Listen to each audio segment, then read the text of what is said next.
is the biggest demonstration in Britain's history.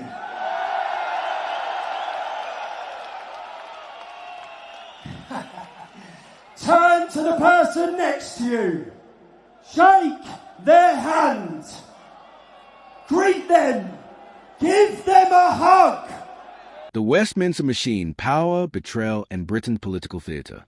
Welcome back to UK Connors, where we dissect the corridors of power with the precision of a Whitehall Mandarin and twice the cynicism. If you're not already subscribed, what exactly are you waiting for? Democracy to improve?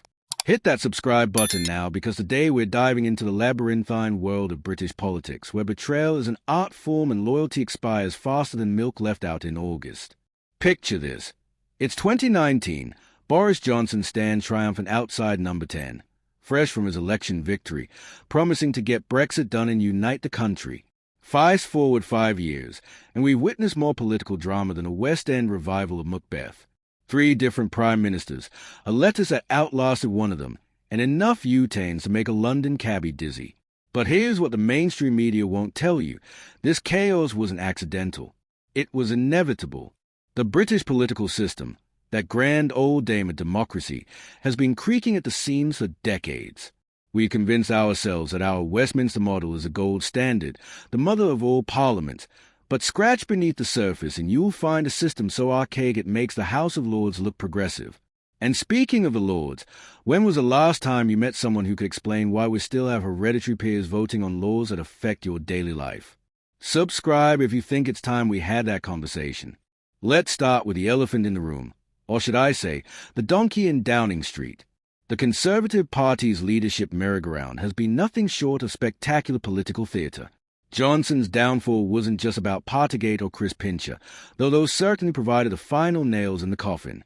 It was about a fundamental misunderstanding of what modern Britain expects from its leaders. The man who sold himself as a lovable rogue discovered that charm has an expiry date, especially when the mortgage rates start climbing faster than his approval ratings fell. But here's where it gets interesting, and if you're not subscribed yet, you're missing out on analysis like this every week. Johnson's replacement process revealed everything wrong with how we select our leaders. Liz Truss, a woman who confused economic policy with a game of Jenga, managed to convince enough MPs that unfunded tax cuts were the answer to Britain's problems. 4 to 9 days later, she'd managed to crash the pound, spook the markets, and prove that the lettuce was indeed more durable than her premiership. The Truss experiment wasn't just a political failure. It was a masterclass in how not to understand the basic mechanics of modern economics. When your budget requires borrowing billions without explaining how you'll pay it back, and the Bank of England has to step in to prevent pension funds from collapsing, you've crossed a line from ambitious to reckless. The fact that it took a vegetable-based internet meme to properly capture the absurdity of the situation tells you everything you need to know about the state of political discourse in 2024. Enter Rishi Sunak, stage right, with all the enthusiasm of someone attending their own funeral. Britain's first Prime Minister of Indian heritage should have been a moment of celebration, a sign that the old barriers were finally crumbling. Instead, he inherited a party in chaos, an economy in turmoil, and a public so fed up with conservative drama that they'd probably vote for that lettuce if it promised competent governance. The irony wasn't lost on anyone. The man who warned about Truss's economic policies during the leadership contest was proven right, but winning that argument meant inheriting the mess.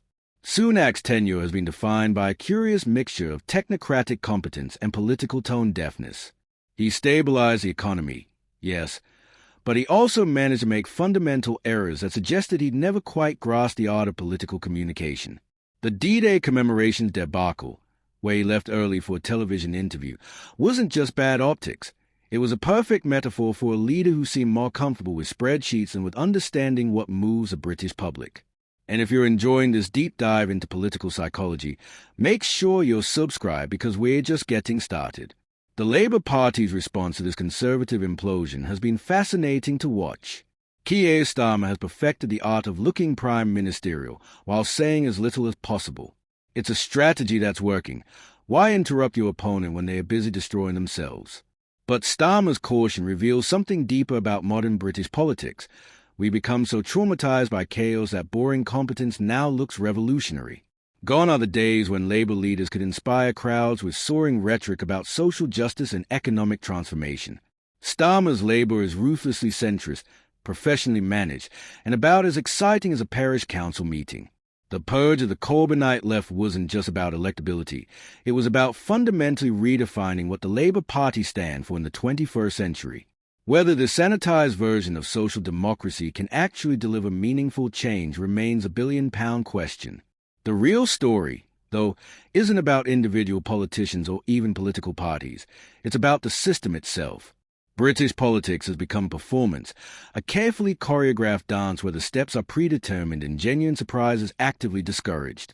Prime Minister's Questions has devolved into a weekly pantomime where pre-written jokes matter more than policy scrutiny. Select committees, once the engines of parliamentary accountability, now operate in the shadow of social media sound bites and partisan positioning. Consider the absurdity of our electoral system. First past a post, that beloved relic of a simpler time, routinely produces results that bear no resemblance to how people actually voted. In 2015, UKIP received nearly 4 million votes and won 1 seat, while the SNP got half that number of votes and secured 56 seats.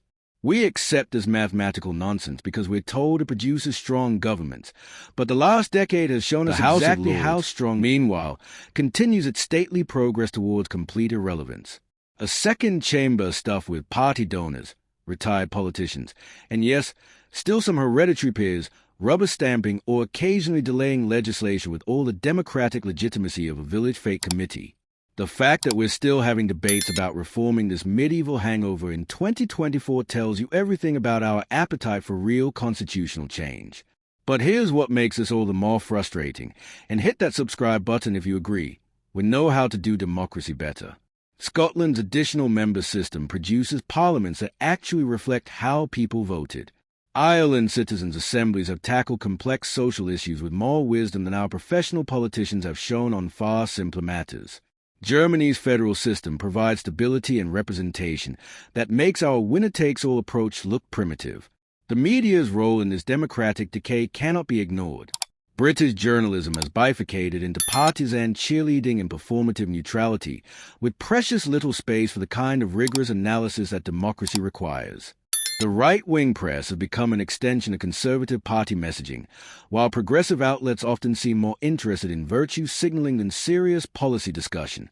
Meanwhile, social media has turned political discourse into a blood sport where nuance goes to die and the loudest voice wins. This brings us to perhaps the most depressing aspect of contemporary British politics, the complete erosion of trust in institutions. Parliament, the civil service, the BBC, even the monarchy, all have seen their authority questioned in ways that would have been unthinkable a generation ago. Some of this skepticism is healthy, much of it is not.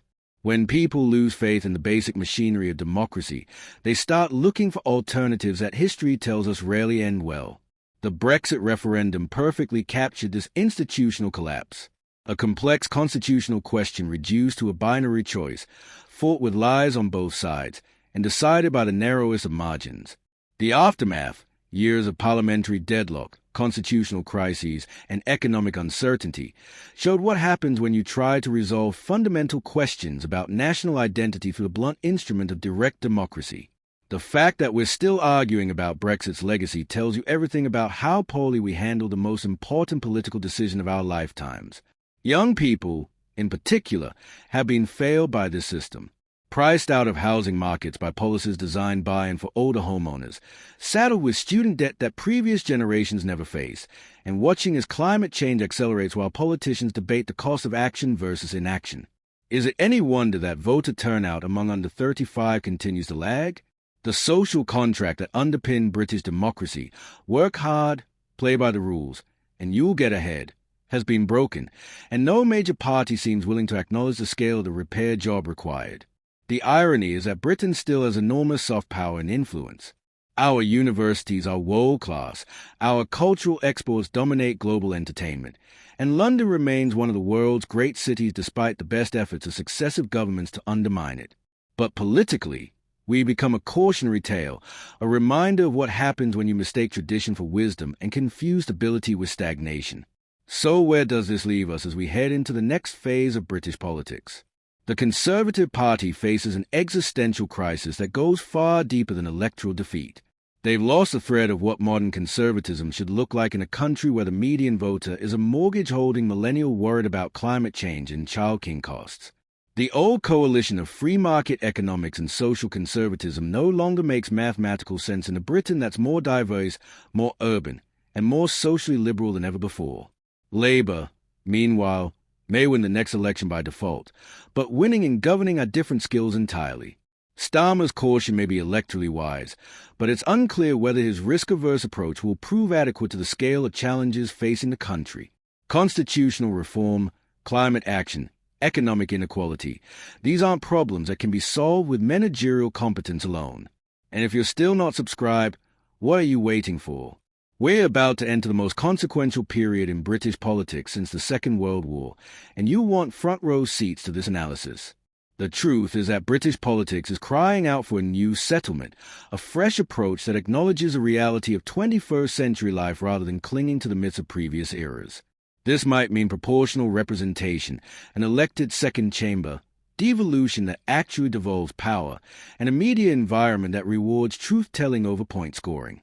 It certainly means politicians who understand that governing is about more than winning the next election cycle.